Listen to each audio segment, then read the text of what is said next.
According to the United Nations World Food Program, there are 925 million undernourished people in the world today. Hunger and malnutrition pose the single greatest risk to global health, greater than AIDS, malaria, and tuberculosis combined. While wars and natural disasters often create food shortages and starvation, poverty remains the chief cause of hunger. And the cruel irony is that the world is full of food. For decades, planet Earth has provided enough food to sustain every man, woman, and child. When people become very elite, they think differently. They've never known hunger. They've never lived close to it, seeing children dying, starving. For generations, scientists like Dr. Norman Borlaug dreamed of ending world hunger. In the 1940s and 50s, Borlaug developed wheat hybrids, enabling impoverished farmers to harvest more grain from fewer acres.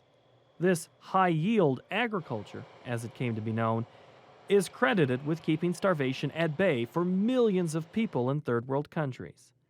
And Borlaug came to be known as the father of the Green Revolution, the period with the greatest food production increase in history. Borlaug was awarded the Nobel Peace Prize in 1970, and to this day remains the only winner from the agricultural community. There can be no permanent progress in the battle against hunger until the agencies that fight for increased food production and those that fight for population control unite in a common effort.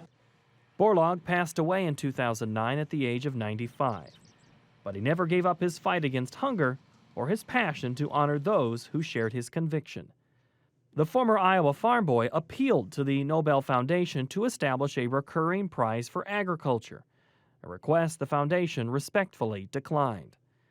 Ultimately, his vision to honor individuals making significant contributions to food security issues gave birth to the World Food Prize, a $250,000 award presented annually to those making exceptional achievement in increasing the quantity, quality, and availability of food.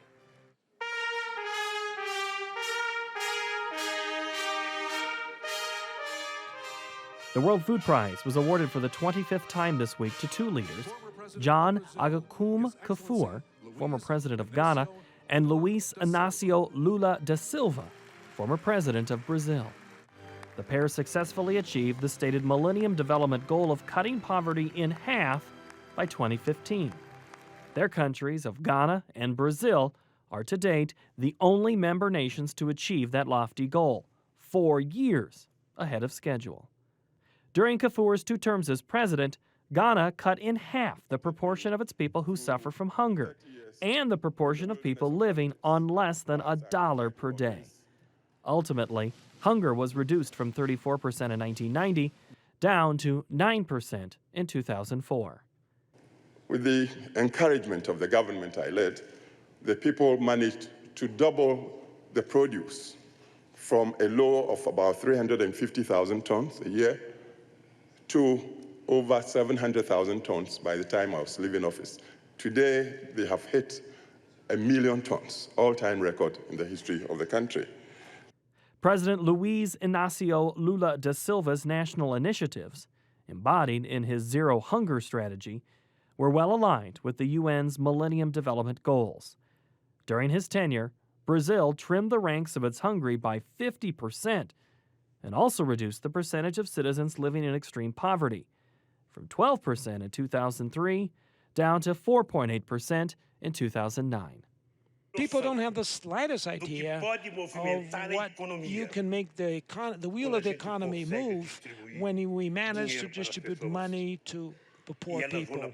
And the mother will go to the bakery, will go to the supermarket, they'll buy, they'll shop, and the supermarkets will need much more products on the shelf. And they're going to order to the small agriculture, that farmers that will have to produce more corn, more rice, more beans, more fruits. Because people have to learn that the poor, they enjoy to eat well. Poor don't like to be in a miserable situation. The poor don't enjoy misery. mal.